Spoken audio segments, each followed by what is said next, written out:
This golfer's club face was wide open, but fixing the face made him hit it even worse. Scott was hitting it way right from a club face that was on average 9 degrees open at the point of impact, causing a nasty push slice. The logical assumption here is that to improve his ball flight, to stop that big right miss, we have to close the club face. Before we get started, I have got a free gift for you today to help you strike the ball infinitely better.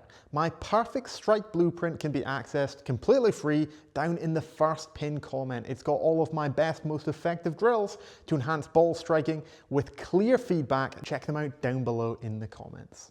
When we watch Scott swing the club, we'll notice that the toe of his golf club twists excessively upward here during his backswing. It gets really open here, it stays open up here, and then as he's bringing it down, it is still quite open. It never closes down. It opens up early in the backswing and it never closes, causing that right miss. Logic would tell us that for us to stop the ball going right, we have to get the club face stronger throughout his backswing.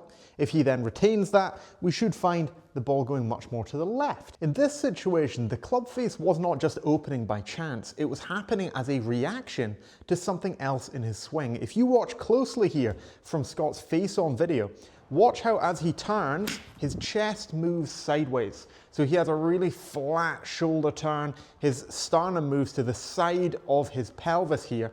And what happens when we do this, we keep a lot of flex in our spine and it makes it really hard to rotate. It also tends to lead to very low arms in our golf swing. So what Scott does, he needs to get some kind of length to his arm swing. He needs to create some kind of speed. So in his situation, because he doesn't get any extension through the spine, he doesn't have any sort of this way to the turn. It's all very flat down here, very flex with his spine. He then uses his arms to rotate and lift, and in the doing of this, because his arms are rotating and lifting to try and get some length and some height, he opens the club face quite excessively, leading to that right miss. If we correct Scott's open club face here in the backswing and we hold it more shut, then we take away some of his forearm rotation and we reduce the amount that his arms can lift and rotate. We essentially take away movement options from him. We make it much harder for him to move and create any sort of length and speed to his swing.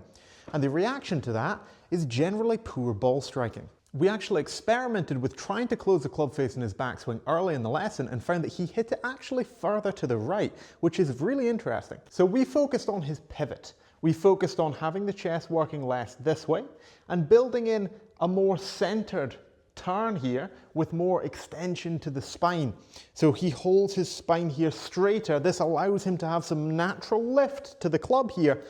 And now that he's got that natural lift to it without having to use the arms quite as much and rotate them quite as much, then we'll have the opportunity to hold the face in a stronger position in the backswing as opposed to letting it open up. One of my favorite drills for achieving this, more extension to the spine in the backswing, is using an alignment stick here pointed directly at my chest. Now all I'm going to do here is pop the golf club across my chest here, and I'm going to focus on turning, and as I turn, I'm going to try and keep the center of my chest here, the center of my sternum, in line with this stick. You'll see how that creates a little bit more of this motion here, creates a little bit more extension and lift with the chest, as opposed to if my chest moves off of it, then suddenly I have that more flex spine. I'm not going to pivot as much. I'm not going to be able to create that lift with the club. And that's where Scott found his club face was opening excessively because of that. He had to compensate by rolling his forearms and try to get some lift with his arms there.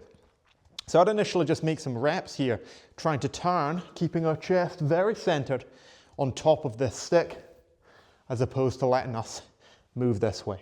The next time you see something obvious in your golf swing that you think is causing a mistake, ask why that is happening. Often, it isn't the case that the club face is open just because it's open. It happens as a reaction to something else in your movement. If you'd like to gain a deep understanding of your personal movement pattern and how you can make effective changes to improve ball flight and strike, then book in today for a Better Golf Zoom call. I'd love to chat to you about your golf game, hear a bit more about where you're at, and put a plan in place to get us playing some better golf.